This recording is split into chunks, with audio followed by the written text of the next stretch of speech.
Have you ever had somebody tell you that you can't, or that you weren't good enough, that you weren't fast enough, you weren't strong enough? There's no way that you could keep up. There's no way that you're going to join the team. There's no way that you're ever going to accomplish this big goal that you say you have. If you've ever had somebody tell you that you weren't able to do something, that you weren't good enough or strong enough, well, today's episode is for you. I have in the studio today Rahz the Motivator Slaughter, a guy who was born with a physical disability, and he is no stranger to challenges. But what's awesome about Rahz is the fact that with the help of one awesome grandmother, he defied those challenges. He broke through the barriers, and now he's here to motivate you to do the same. Today's episode is going to leave you feeling all kinds of good, smiling a little bigger, feeling a little more positive, a little bit more inspired, empowered to get out there and just make the most of this day. This, my friend, is episode 298. This is my interview with Rahz Slaughter. Yo, are you ready to flip the script on life? Because those bad days, they're just doors to better days. And that's exactly what we do here at Grit, Grace, and Inspiration. Your host, Kevin Lowe, he's been flipping the script on his own life, turning over 20 years of being completely blind into straight up inspiration, motivation, and encouragement just for you. So, kick back, relax, and let me introduce you to your host, Kevin Lowe.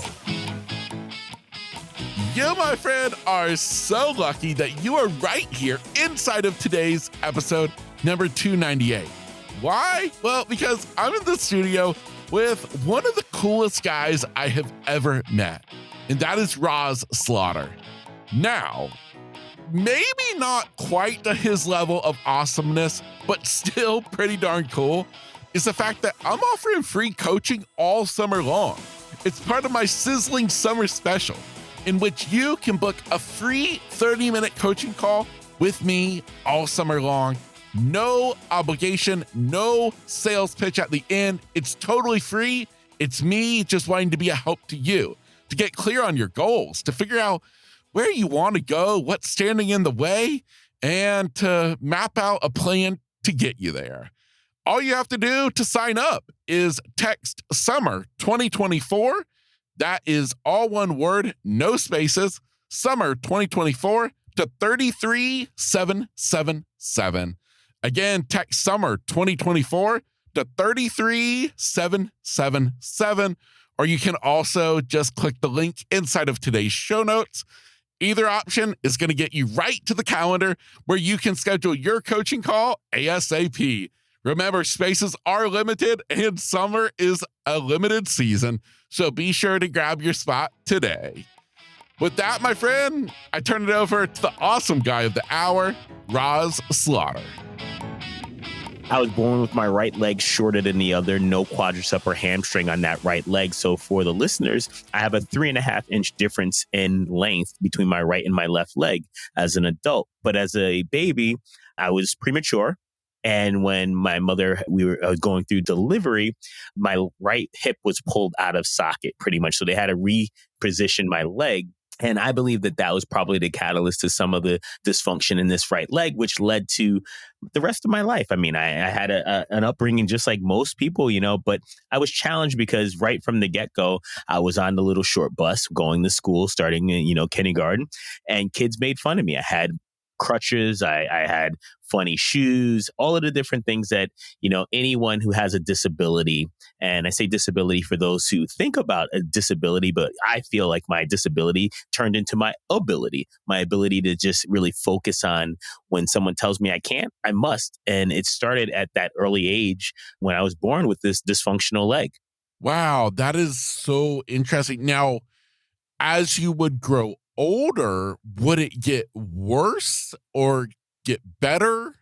Pretty much from the time I was about, I'd say 5 to 12 was some tough years. I had one surgery, which was totally a experiment. Doctor just basically cut my leg on both sides, the right and left side laterally, and they just inserted 2 pins. And I had a cast for about 3 months. did nothing for my leg at all. All it did was make me miss some school, which then pushed me back a little bit further. I wound up getting left back. And that was the beginning of some learning challenges that I would have to overcome as an adult. At 12, I was blessed to go to the Shriners Hospital in Springfield, Mass, where I had the second surgery, which was called the Alizaroff. And this Alizaroff, for those who are listening, I had several rings with straight pins through my leg, right through the bone. And the goal of this apparatus was to straighten my leg and then lengthen it, so that the doctor told my mother that I was going to be just like all the other kids. And I tell you, after 6 months of going through that painful surgery, every day they turn this little crank and it straightened my leg just a little bit and straightened my leg just a little bit. And they do this surgery because at this time I haven't gone through puberty yet. So I'm still going through the growth process. And they told my mother I was going to be normal. And at 6 months, my mom comes to visit me and the doctor's there and he's got a big grin on his face like, oh, this was such a success. And my young self asked the doctor one really critical question. So, Doc, now that my leg is straight, how will it stay that way? What do you think he said, Kev? I don't. What? He says, well, he goes, well, you're going to have to wear a brace. And I asked him, I said, for how long? For the rest of your life. Now, I don't know about you, but that didn't sound like normal. No. That didn't seem like all the other kids. And if you've ever saw that great movie, Forrest Gump, those were the braces that he was talking about. No way. Oh my gosh. Yeah, he was, and I was like, oh, I'm getting picked on with crutches. I'm getting made fun of. I'm not able to do gym class with the kids. I'm like, you give me these braces on my leg, I am really going to have a tough time. So he gave me the gift of 2 weeks to go visit my grandmother in Long Island, New York, and to take a break between surgeries, because the second part of the surgery is now the lengthening of my leg, that they got it straight. And my grandmother, who is, God bless her soul, is probably one of the wisest women I've ever met in my life, told me, she said, God made you this way, son, and you should stay this way. And those are the words that hit home for me and I just turned 13 and I've never had another surgery on my leg since, because I truly believe that if this was my destiny, this is the way I was going to live. And I went on to do some other amazing things, whether it's be athletics or working out and fitness. And we'll share with them a little bit of that later. But that is really the early years of my story of going through those two surgeries, those two major surgeries, and coming to the epiphany that, you know what, we all have disabilities. We all have things that are a little bit different, but we have to embrace them and embrace those challenges so that we can move forward in life. Yeah. You know, God bless our grandmothers. Yeah. Absolutely. Yeah, man. Okay. So I have so many questions. So my first question is, so continuing on, the leg was now straight. Did it end up remaining straight even though you didn't wear the braces? Absolutely not. It went right back to the way it was. and I love that you shared that question, because as over the years, it pretty much, I became well versed in biomechanics and human anatomy, and I learned that it was a failure from the start. And that question that I asked the doctor purely was some inspired question. I don't even know how I came up with it at that age. But now knowing that you have to have a quad and a hamstring to have the knee flex and extend. And so it went right back. But what I will tell you is that leg has been strong. I have a strong right glute and my lower back is tight at times, but it just functions and we adapt. And that's something that I share with people all the time, whether it's speaking or coaching, is that we have the ability to adapt to our surroundings, so our bodies can adapt, and we can actually embrace those challenges and become stronger in other areas if we're willing to do the work. Yeah, absolutely. So now, like today, are you able to walk on that leg? Absolutely. I walk, I ride a bike. I just finished riding 100 miles for the multiple sclerosis ride here in South Florida.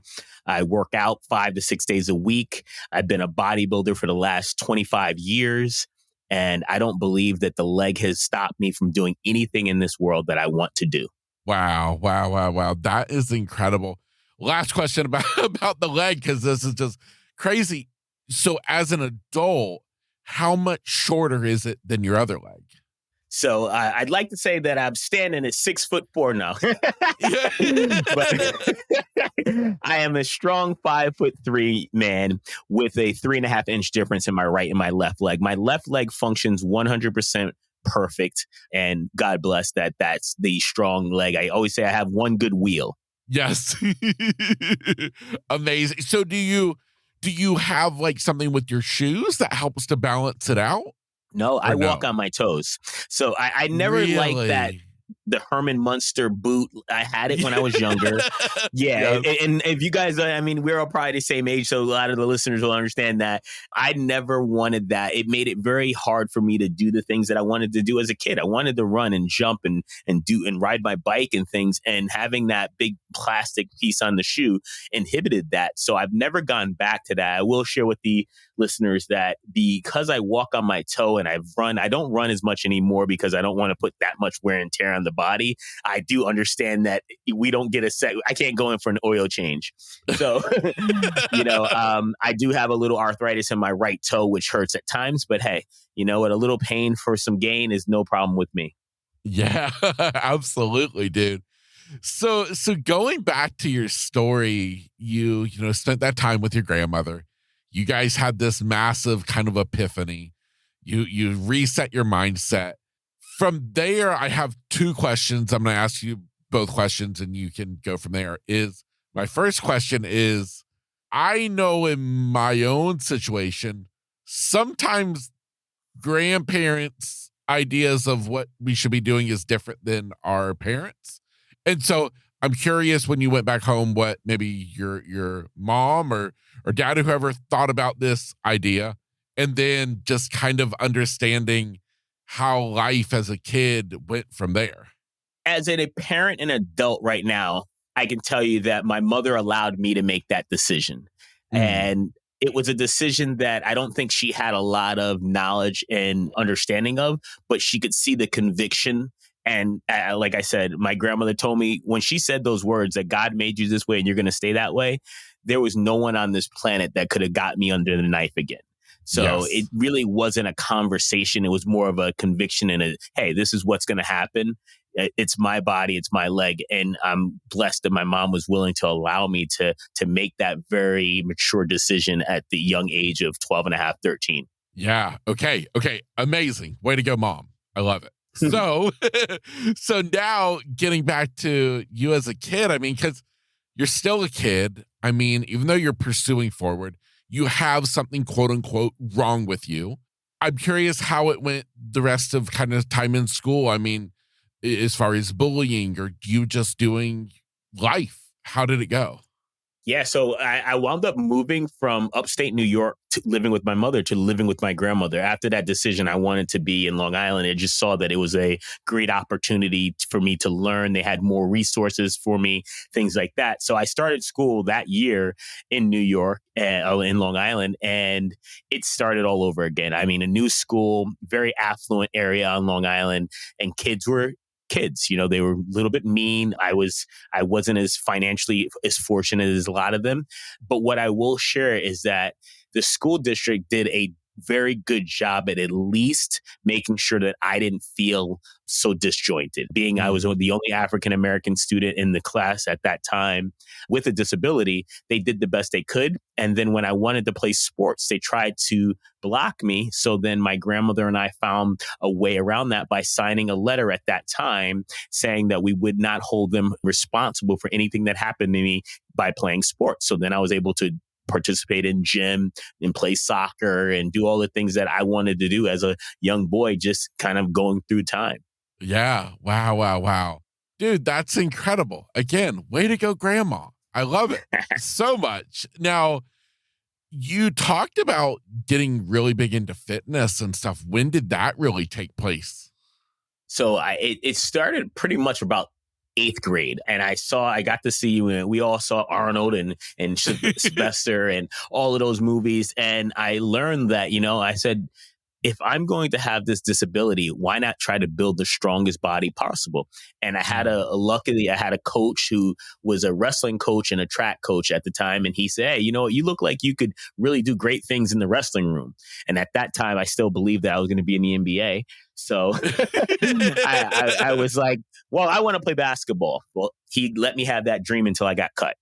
And then Yeah. he came back to me and said, "Hey, you might be good in the wrestling room." And I could do some pull-ups because I had crutches as a young kid. So my upper body had already started to develop. And I got into the weight room and I started to work out right then. And I've never stopped working out since I was 13. I worked out this morning at 6 a.m. Wow. That's incredible, man. Yeah. Thank you. Wow. And so when you leading up into like the age of graduating school and stuff, I mean, what did you have plans to do after school? Yeah. So I got into wrestling and wrestling was that number one thing for me. School wasn't the thing because at that time I was struggling with academics because I was dyslexic and ADHD and I was undiagnosed. So when I didn't read a book really all throughout high school because I skipped the words because I couldn't comprehend and pronunciate them. And that struggle got me to have a wonderful 1.62 GPA leaving high school. So I was an academic not star. Yeah. Oh my goodness. Yes. So I'm assuming you maybe didn't have college plans. When growing up on Long Island, everybody was going to college. So I said, hey, that's just what I need to do. And I was blessed to luckily to have the wrestling. I got into college, went to that big school that you shouldn't go to when you don't have anybody to tell you this is not the way to go. Don't go sign all these papers and get all these loans. But I recognized quickly that I should go to junior college after signing up originally at a D1 school and putting myself in some deep debt, got out. And then about a year and a half into my college years of wrestling, I found myself financially strapped and I had to make a decision. Should I take care of my grandmother, get a job and do the things that I knew I needed to do? Or should I try to keep struggling in school? I dropped out of college at that point and I started working. And my first job was a personal trainer. Okay. So that's where that begins. Interesting. Yeah. Wow. So I am curious about the personal trainer job because, I mean, you mentioned, you're only 5'3". We've talked about this issue with your leg. How was that being a trainer with the people that you were working with? Would they gain inspiration from you? Would they be kind of in disbelief? Anything like that? Yeah, the first job I went to get, I remember a buddy of mine who was the most unathletic male on the planet. And he was a personal trainer and his uncle was the head manager there, the facility manager. So I'm like, oh, I know if he can be a trainer, I can be a trainer. I went over, asked for the job, signed it, and he said, oh, we're not hiring right now. Now, I knew at that minute, Kev, that he was bullshitting me. And the fact of the matter is that he basically was saying, hey, you could work the front desk. And I took that job. I worked the front desk. I learned everybody's first name, last name, kid's name, everything. And within a short period of time, people were seeing me at the gym. I became a gym rat. I was working out consistently, hanging there out and helping everybody in sight. Everybody who had a question, everybody who was struggling. And before you knew it, I had built up a pretty good name for myself as someone who could contribute and share inspiration when it came to their body and their fitness. And I had a full book within probably about 4 months. Wow. How long did you end up sticking with that? Yeah, I stayed at that first location for about a year and a half. And then I took the leap of faith and decided that I was going to join a gym in Manhattan because that's where, the big money was. That's where all the celebrities and the actors and the athletes were. And I went in and got my first job in New York Sports Club. And the rest is history, man. I fell in love with the human body. I fell in love with helping people transform their minds, understanding that if you were going to transform your body, it first started with the 6 inches between your ears. You're not going to do anything to your body if you don't believe in it. So I found, personal development in Tony Robbins, and the rest is history. Yeah. Oh my. I think once anybody has the amazing experience of finding Tony Robbins, the rest is always history. For Oh my sure. goodness. Now, at some point in time, I know, and I don't know at what age you were or anything, but I know at one point in time your grandmother would pass away. And Yeah. talk to me about that. Yes. So just so the listeners can follow the chronological story here, I went on to do some big things in the fitness world, and I fell in love with entrepreneurship and I started my first gym. I'm working on Long Island, taking care of my grandmother. Life is good. And then she gets cancer, and she has cancer in her liver and both of her breasts. And we had to make a tough decision. And I decided that we were going to just treat it naturally and allow her to have quality of life. And the last 2.5 years of her life, we did a lot of things, and we enjoyed Sunday lunches together and cooking. I moved her into my place. And in 2014, she passed away. And in that passing, she left me or brought me my amazing wife, Michelle. Oh, okay. Whoa. What do you mean? That sounds like a story. Yeah, the story goes, I mean, at this point, my grandmother was such a fighter. She was hanging on for dear life. And luckily I had a client at the time who was coming to my gym and just saw that one morning. She asked me, she goes, "How are you doing, Rahz?" And I was not used to people asking me how I was doing. I'm the person that asked you how you're doing. I'm there to inspire you and motivate you. And for the first time, as a Leo and a male, I was never taught that you could be vulnerable. You could show that emotion. And I broke down. I started to almost cry, and she listened to me for about an hour. And I was like, wow, this is the first female that ever really hit that emotional trigger in me. And within a short period of time, we started dating, and she was with me when my grandmother got sick in her final days. And I believe that that's why my grandma was willing to cross over, because she knew that I was going to be taken care of by an amazing woman. Wow. What a beautiful story of such a sad moment in your time. But you can look at it now and you can see this gift that was given to you almost by your grandmother. I think that's amazing. Yeah, Yeah. just one of the many gifts. Yeah. Oh, absolutely. I can only imagine. After that, did you stay in that part of town or did you move? Yeah, so after that, my wife, she was my girlfriend at the time. We decided that we were going to get a place together, and she had two amazing little boys. One was 9 and 12, and we got a place, and we started this chapter of my life of being a stepfather and a husband soon to be. And within a couple years, we decided, you know what? I'm tired of the cold. My body is not made for snow. and we took a ride to Florida, and we moved in 2018. We moved to South Florida here, and that's where we live today. Oh, wow. Amazing. Did you guys immediately like the transition or ever regret the choice? Man, never, never. I mean, I can't tell you that. There are a lot of things that people can. I mean, I think that if you want to make a heaven out of hell or a hell out of heaven, you can do it. And it starts with the 6 inches between your ears. So I choose to see everything as positive and awesome. And every morning I get to look out the sunny skies. I don't care if it's 110 degrees. It's okay. We have AC. Thank you, Foley. And it's great here, man. We love the ability to be outside and just do the things we want to do consistently. Yeah, amazing. And I mean, knowing now what we know is 2 years later, the pandemic would hit. And ironically, you chose the best state to be in.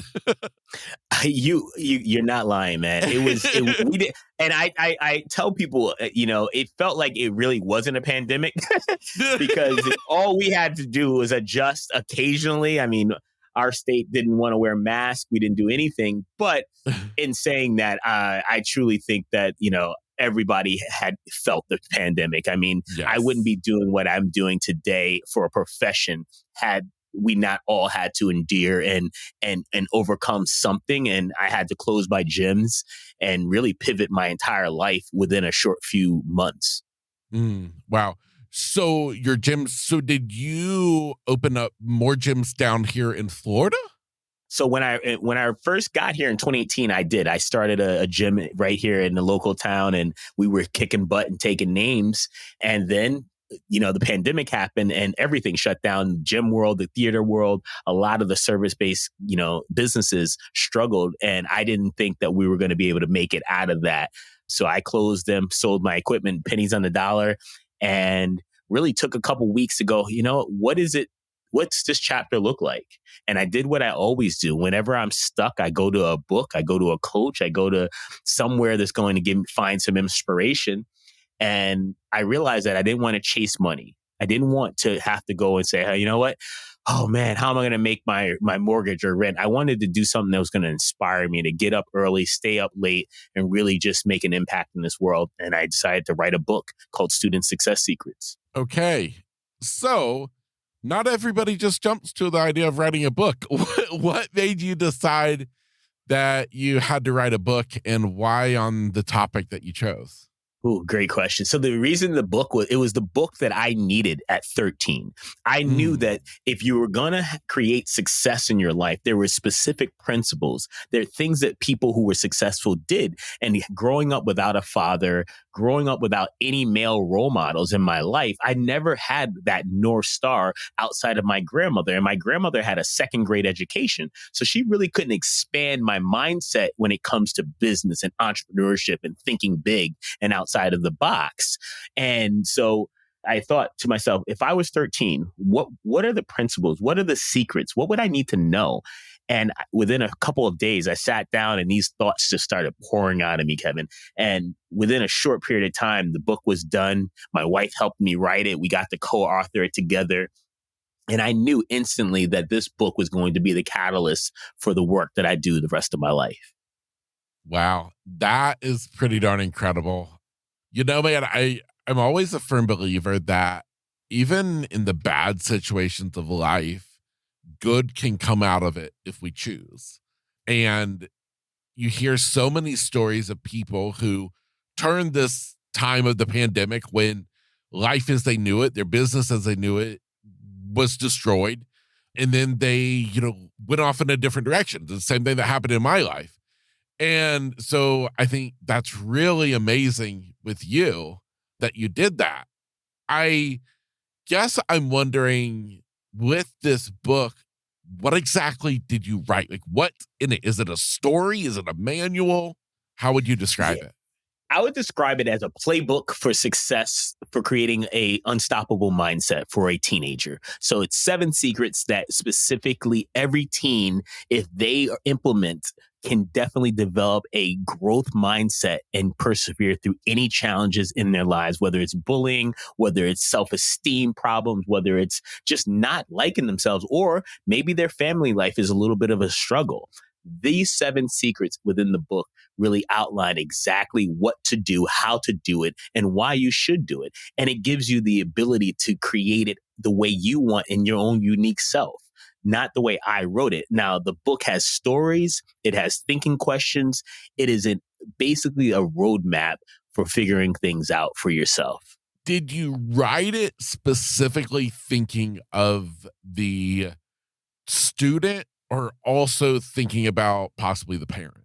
It's turned into a manual for parents as well, but I wrote it with the student in mind because I felt like I was in the room by myself and I didn't have anyone to talk to. So when I wrote the book, I wrote it in language that they could understand, not in sciencey stuff that sometimes you read these books and you're like, oh, I need a dictionary just to figure out how to get through page 2. I really wanted them to go, oh, wow. And I made it into the length that I knew that anyone with a short attention span, because that's what I had, could get through 150 pages of the book. Okay. Incredible. Talk to me about, how long did it end up taking you to end with a final product, this book? And then how did you begin to even promote it? Yeah, so it took the writing of it was literally less than 2 weeks. Okay. Then we had you got to get an editor, you got to get a framework, you got to get someone who's going to make sure it looks good. Once we did that, we were able to get a finished product within 90 days. And I had, in my background of fitness, I had mastered one skill set, which was marketing. So I understood how to self-publish. I had self-published 2 other books prior to that in different niches. And I knew how to self-publish. So I was like, I'm going to self-publish this book. I'm going to go out there and I'm going to sling this book every way I know. From the back of my trunk, I'm going to tell anybody who wants to hear about it. And that is how we got to become an Amazon bestseller, by just out hustling everybody in sight. Yeah, amazing. Now, do you go and speak to schools or anything? Yeah, so I used the book that was my original business plan. And once I thought about business, the first was just write the book. So I had like, if I were to do it today, of course you should have things in the book that says, oh, this is how you could purchase more and in bulk. No, I had the end mind, and the end user was the teenager who was struggling. But yeah, I've gone into schools and spoken all over the country. And now I utilize the book as a framework for a coaching program that I use with parents and teens. Okay, amazing. You know, man, I would only imagine, given just your level of energy, given the fact of you went through what you're teaching, I would imagine that kids really take to you. You know, that I would imagine that they feel comfortable listening to you and feel like you're somebody on their level who could relate with them. Do you find that to be true? I know that that's my gift. That's my superpower, is my ability to be relevant in a teen's life. I don't come off as, this adult male who knows it all. I try to do my best to connect with them on a deep level, speak their language, and I'm vulnerable with them, where most adults struggle to be vulnerable with kids because they feel like the stigma of they need to be a certain way. So when I'm working with a teenager, I connect with them, and I share my life story, the good, the bad, and the prosperous times, so that they can see, hey, it doesn't matter where you start, doesn't matter the setbacks that you have, as long as you're willing to keep moving forward, you can create an amazing comeback. And that's what I feel like my life is. Yeah, absolutely. 100%. You say that parenting, and I guess this is obviously speaking to the parents, is a full contact sport. Would you please explain what that means? Yeah, I'm a big sports fan. So like a lot of my analogies connect to sports. And when I think about parenting, especially parenting the modern teenager, it's a full contact sport. And parents, you have to be willing to put on a helmet, put in a mouthpiece, and get into the game. And what does that mean? That means learning the language that your teens is speaking. That means really being willing to change your mindset, your parenting style to meet the demand that we have today. These kids have phones, they have the internet, they have so much exposure. And if you're still operating from a place back at Windows 7, back then when you were a child, you are not going to be able to parent today's modern teenager. And that just means when I say parenting is a full contact sport, you're going to get some banged up. You're going to get banged up. You're going to get some injuries. But if you're willing to bite down and push forward, you can help your kids navigate the confusing time of teenhood. Yeah, that's awesome. Would you mind sharing a little bit more, maybe about either the book or just some strategies, even in the coaching that you do, just to give somebody who's still unsure of exactly what this would look like, even working with you as a coach? Would you mind sharing a little bit deeper into what exactly you would do with them?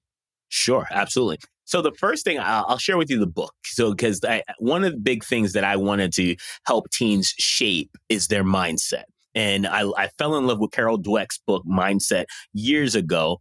And I've had some of the best coaches in the world help me shape my mindset. And there's three things that parents need to really be willing to help their teens with. First thing, it's called the BAS method, their belief systems. They need to know, where are these kids getting these belief systems? But most parents don't do enough reflecting to think where they get their belief systems. And so if we can reflect on our own belief systems, we can understand what we're passing down to the next generation. So helping their kid unpack belief systems. How would you do that? Asking them questions. Why do you believe that, son? What are your beliefs on this? Where do you think you got that belief from? Do you believe that that's a fact or a story? Because when you help a kid get clear on their belief systems, now they can shift to the A, which is their attitude. Too often we're seeing a lot of teenagers, and I say teenagers, but we're talking, even at, 5 to 10. Their attitude is negative. I'm not enough. I'm not smart as him. I'm not as pretty as her. I'm not. But if you don't change that attitude early on before it starts to get almost set in, you're going to have a struggle on your hands, because these kids, which is going to lead to the S, which is that self-talk. Right? If you're saying things about yourself, and Kevin, I know you and I have had a chat before, if we were saying things about ourselves and about what we had to go through and how life was so terrible and how you think we'd be here today with an open mind and positive? Most Yeah. likely no, No. right? No. So the BAS method really helps parents and the teen shape the most important thing they need, which is their mindset, changing their beliefs, shifting their attitude, and taking that negative self-talk and turning it into empowering affirmations that allow them to really see themselves and their unique abilities to move forward in life. Wow. You know what? I come back to that thing that I asked you about earlier, the full contact sport. The way that you talk about this is a way in which I don't know that most people think about parenting, is like literally diving in, like head first into it, all the way, uncovering the layers. The way you talk is just a way that, I mean, I've never even really thought about it. Yeah, I'll have to be. And in all honesty, here it is. When you're blessed with two amazing boys and you don't have anything to go back on. There was no precedent on how Rahz was going to be a father. So I did. I read the books. I jumped in and I said, okay, how do I do this? And then I realized that and you've heard me use the analogy of I was operating with old programming in Windows 7 at the time. And I was like, oh yeah, this is my house and you got to do it my way. And I'm the boss. You know why I had that programming? Because that's what I heard my mother's boyfriend say. That's what I heard my grandmother's boyfriend say. And I didn't want to parent that way. So I had to roll up my sleeves and be willing to go, okay, how do I peel this onion back and find out who Rahz is? What is his belief systems on parenting? And what kind of parent do I want to be? And how do I not be that parent who creates adverse childhood experiences that are negative in a child's life? How do I empower them so that they can become amazing adults in the future? And so I believe unequivocally that, being a parent, you have to be willing to go, hey, I don't know something, but I'm willing to learn. I'm going to have an open mind. I'm going to learn that, son, daughter, and I'm willing to do it with you and make it a collaborative effort, not something that we're just barking orders and lecturing, but we're doing it together. That is what parenting is. And that is how you become a successful parent with these kids, because you know what? Every child is an individual. Yeah, absolutely. What about and you know this better than anybody, what about for the step parents out there? Because I know that can be a funny line that they're walking, especially if they're coming into a kid's life when they're older. Do you have any advice around that? Wow, not only is it a fantastic question, I thank you for asking me because it's probably one of my favorite questions. And the reason I say that is that it's such a gift. First and foremost, if you have the opportunity to step into a child's life and impact them, you have to embrace the fact that it's a gift. That's the first shift you need to have. And the second thing is you need to say, hey, let's have a time. You got to be patient. The biggest tip is be patient. You can't walk into the door and think, hey, I'm your father, I'm your mother. You have to be willing to say, hey, I want to be your friend first. And you got to develop rapport and you got to be willing to let them go through the process. And you can't have to release any doubt in your mind that you are going to impact this young person's life. And most importantly, you don't have to force it. Let it happen naturally. I love that very much. For somebody who has never heard about a coach like you before, what does it look like working with you? So, yeah, I could tell you that when I started, I came up with the term. Now I hear it a lot now. But, if you're going to work with a parenting coach, a teen life coach, it's really, it's what it looks like for me is I'm going to be part of your family's team. And I'm coming in and looking under the hood and saying, hey, what's not working? What's working? What should we change? And usually it starts with what I call my 3 C's. The first thing is clarity. You got to get clarity on your parenting style. So I'm going to tell you, hey, this is what I see from your diagnostic. This is your parenting style. And from the reason that we're on this call or we're meeting right now is that your parenting style has some faulty programming. So we need to make some shifts. And here is what we need to do here. I'm going to meet with the kid, build some rapport, learn about the kid. And then I'm going to say, hey, here are the things that you need to work on. And then together, we're going to put the plan together. And it's social emotional learning. But when you have that first C, which is clarity, then we're going to work on communication, essential communication, so that we're not talking, but we're listening more than we're talking. And we're learning the child's specific way of taking information in, as well as how they want to be spoken to. Some kids can be spoken to like, hey, you want to win? Get up. Let's go work out. But if you raise your tonality at some kids, it's going to make them shrink. And if you don't know that about your child and you're using that style, you're doing more harm than you're doing good, even though you believe your intentions are to motivate them and inspire them. And that last part is building your own parental confidence as well as your child's confidence. So you have the clarity, the communication, and confidence. That is how you become an empowered parent. And when you're an empowered parent, you can empower and inspire your child to become unstoppable. Wow. Dude, amazing. Thank you. My question, as I was listening to you, I kept just coming back to the one thought in my mind. Where did this passion come from? Because we're not just talking about bullying, something you were experiencing, but I mean, it's one thing to write a book on this. It's one thing to do that, but to speak with your level of passion and conviction over the stuff that you do, where do you feel like that comes from? I believe we're all blessed with a superpower, a gift. And some of us miss our gift because we're not willing to be quiet enough or to just sit with it and say, hey, what is the gift that I have? I had the dream of being in the NBA, but that wasn't my gift, right? I've shared with everybody that before. So my gift is my ability to connect and to inspire and motivate people. So I know that if I'm going to do that, I have to be the best I can. And I go back to an early mentor who changed my life, Tony Robbins. And the reason I learned from him at an early stage, he always said that if you want to learn something, you don't go to the 8th best person to learn from. You don't go to the 10th best or the second. You go to the best person you know who can teach you what they've done so that you can learn it and come back and bring it to your people.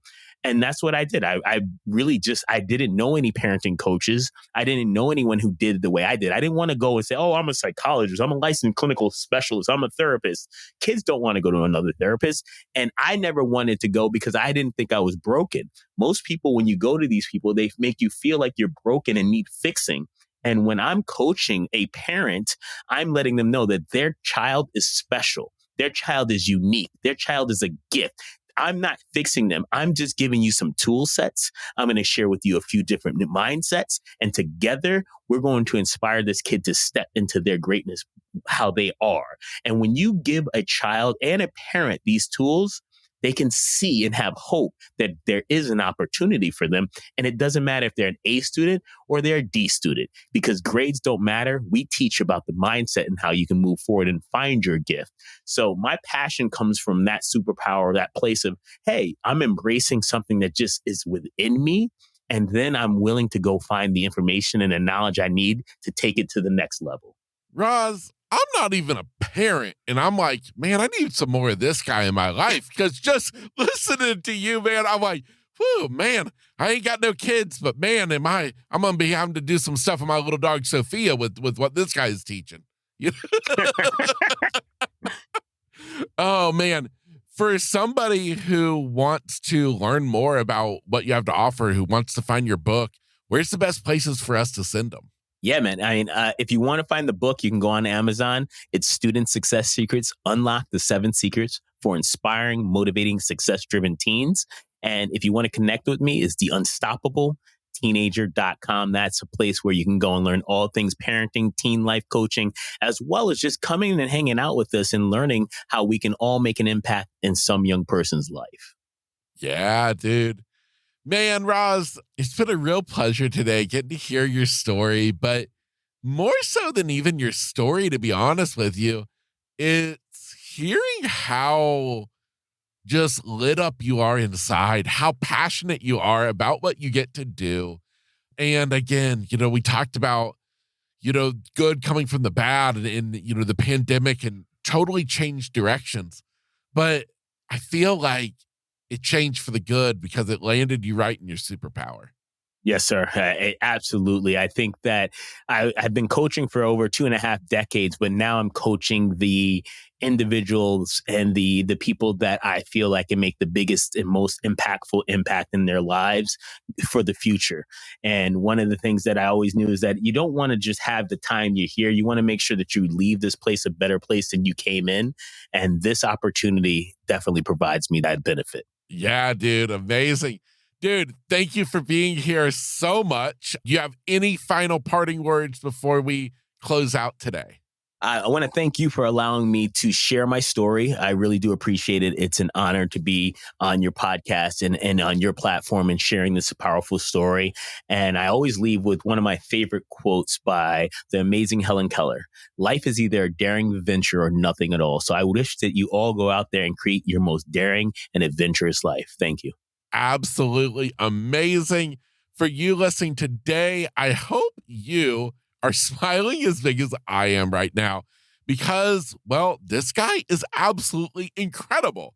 So please be sure to check out today's show notes. I will leave links to all of the places he mentioned where you can get plugged into his world, find his book on Amazon. All of that is in the show notes today for easy access. And with that, I leave you with one mission: to get out there and enjoy the day.